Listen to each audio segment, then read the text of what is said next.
Bismillahirrahmanirrahim. Assalamualaikum warahmatullahi wabarakatuh. Alhamdulillahirrabbilalamin. Pada hari ini kita bisa berjumpa kembali dalam perkuliahan Sejarah Pendidikan Islam di Indonesia dengan saya Ahmad Rijalul Umami. Pada kesempatan hari ini kita akan membahas terkait sejarah pendidikan Islam di Indonesia pada masa penjajahan Jepang, yang mana pembahasan ini adalah melanjutkan pembahasan sebelumnya, yaitu terkait pendidikan Islam di Indonesia pada masa penjajahan Belanda. Pada masa penjajahan Jepang ini dimulai tahun 1942 Masehi sampai 1945 Masehi.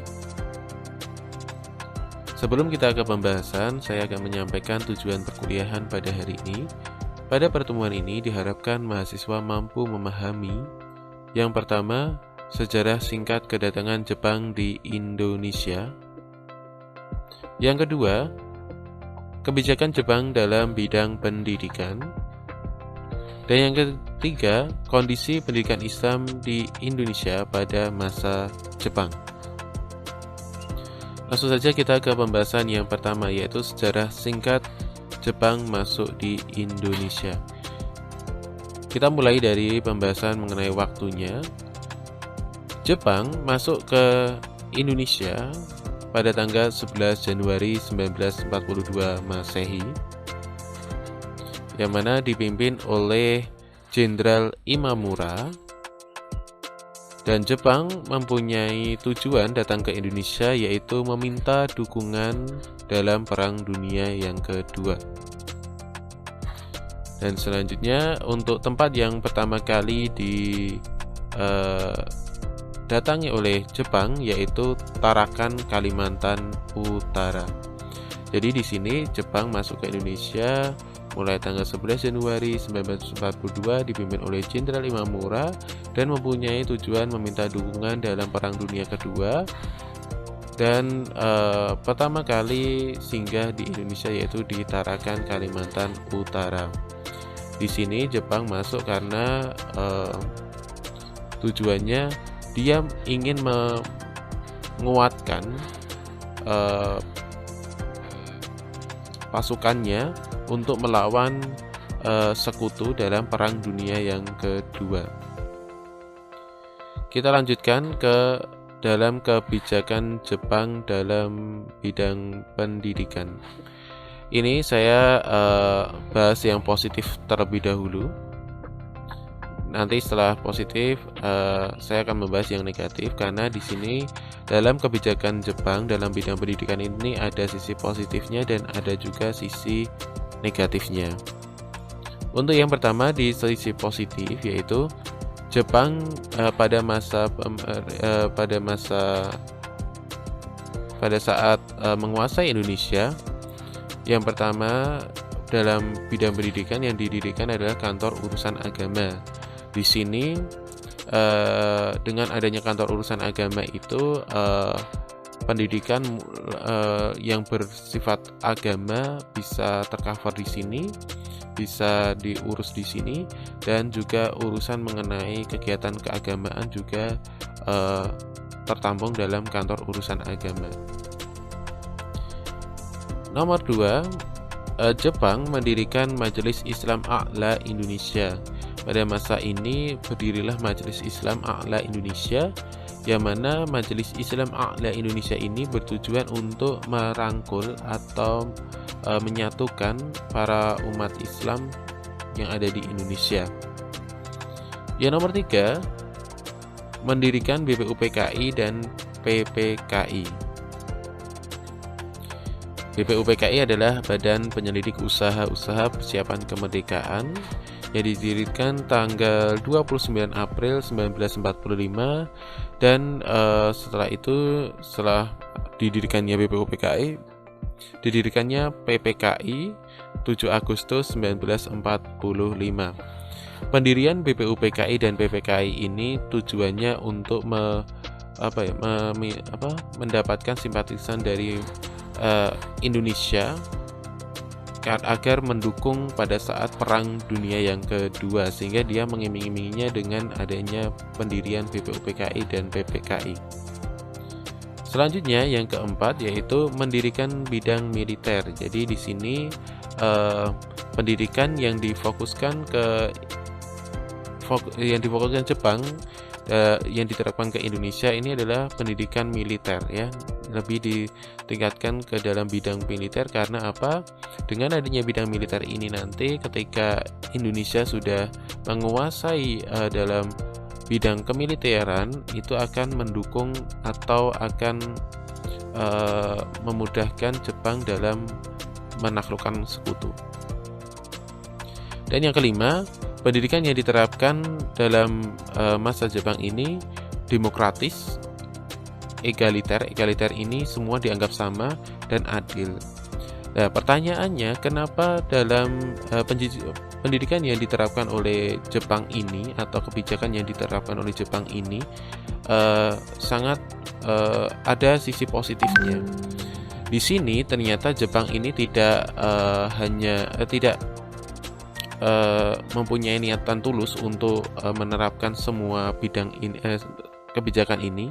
Kebijakan ini semuanya tujuannya untuk melanggengkan atau memudahkan Jepang untuk mengumpulkan atau meningkatkan kekuatan yang besar untuk melawan sekutu.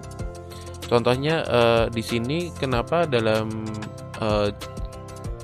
masa Jepang ini Islam ini sangat seperti halnya sangat diunggulkan ya, karena di sini ternyata Jepang ini menganggap bahwa Islam di Indonesia ini luar biasa kekuatannya, sehingga dia mendekati Indonesia, mendekati umat-umat Islam agar apa? Agar mendapatkan dukungan dari umat Islam di Indonesia. Karena di sini di masa Jepang ini, Jepang datang ke Indonesia ini tidak ada tujuan untuk menyebarkan ajaran agama. Tujuannya dia adalah ingin mendapatkan dukungan militer untuk menyerang sekutu. Jadi di sini dia tidak mempunyai masalah untuk mengembangkan yang berkaitan dengan agama ya, terutama agama Islam. Berbeda pada saat Belanda di situ karena ada misi menyebarkan ajaran Kristen, maka terbentur dengan Islam ya. Oke, itu adalah sisi positifnya. Sekarang kita ke sisi negatifnya.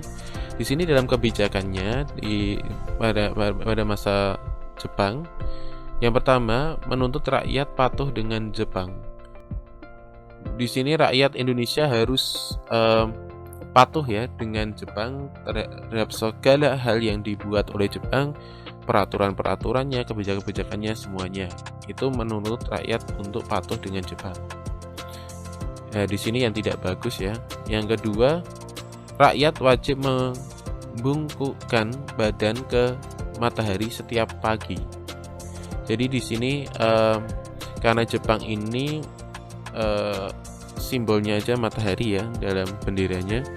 Di sini rakyat wajib membungkukkan badan ke matahari sebagai penghormatan. Yang ketiga, Jepang menerapkan sistem tanam paksa atau kerja rodi ya. Di sini agar Jepang itu mendapatkan kekuatan tidak hanya dari segi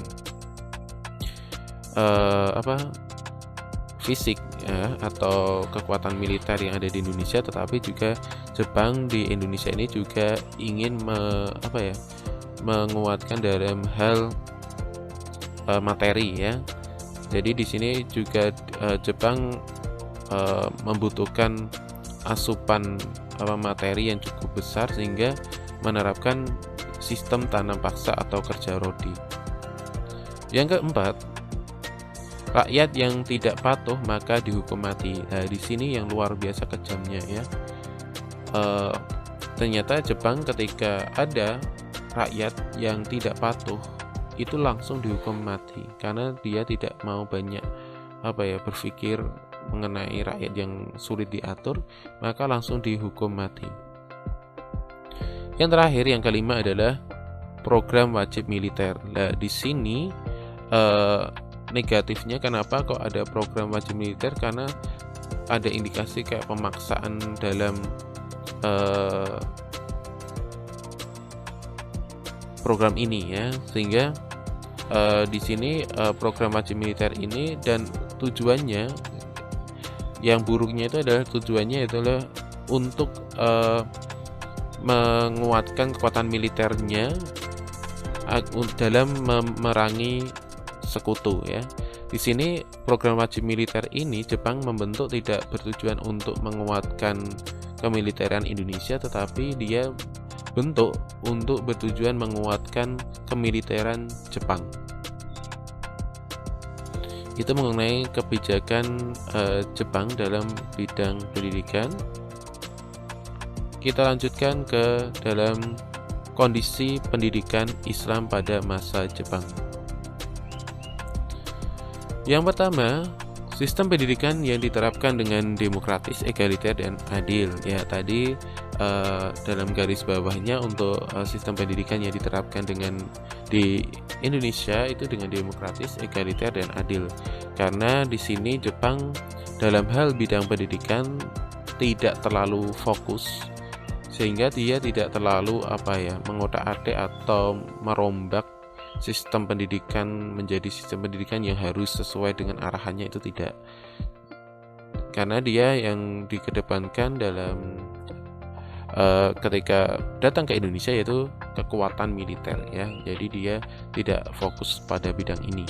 Sehingga sistem pendidikan yang diterapkan untuk mendapatkan simpatisan dari rakyat Indonesia, sistem yang diterapkan adalah demokratis, egaliter, dan adil. Yang kedua, dengan adanya sistem pendidikan yang diterapkan dengan demokratis, egaliter, dan adil, maka di sini ada pengaruh positif terhadap penyebaran pendidikan Islam, karena pendidikan Islam pada masa ini dapat bergerak lebih leluasa dalam penyebarannya. Itu dari saya. Terima kasih atas perhatiannya. Minta maaf jika ada hal-hal yang kurang berkenan. Semoga bermanfaat. Billahi taufiq wal hidayah. Wassalamualaikum warahmatullahi wabarakatuh.